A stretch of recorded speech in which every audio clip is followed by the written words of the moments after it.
South లో success అయిన heroines north లో పాగా వేయాలని చూస్తున్నారు. క్రేజీ ప్రాజెక్ట్స్ లో ఆఫర్ వస్తే చేయడానికి ఎస్ చెప్పేస్తున్నారు.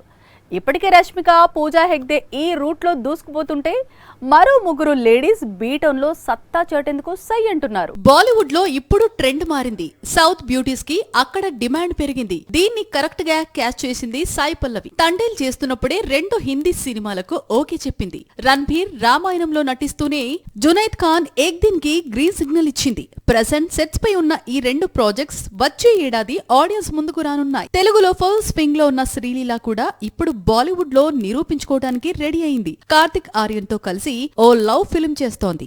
దీనికి అనురాగ్ బసు డైరెక్టర్. అలాగే సైఫ్ అలీఖాన్ తనయుడు ఇబ్రహీం అలీఖాన్ తో కలిసి ఓ సినిమా చేయనుంది. దినేష్ విజన్ దీనికి నిర్మాత. టాలీవుడ్ లో బింబిసారా, విరూపాక్ష, డెవిల్ తో హ్యాట్రిక్ హిట్ కొట్టింది సంయుక్త మీనన్. ఇప్పుడు బాలీవుడ్ లోనూ సత్తా చాటడానికి రెడీ అయింది. చరణ్ ఉప్పలపాటి డైరెక్ట్ చేస్తున్న మహారాజ్ ని క్వీన్ ఆఫ్ క్వీన్స్ లో లీడ్ రోల్ లో నటిస్తోంది. ఆగస్ట్ లో ఈ సినిమా ఆడియన్స్ ముందుకు రానుంది. మొత్తానికి సౌత్ లో ప్రూవ్ చేసుకున్న ఈ ముగ్గురు ఇప్పుడు బాలీవుడ్ లో సత్తా చాటడానికి సై అంటున్నారు.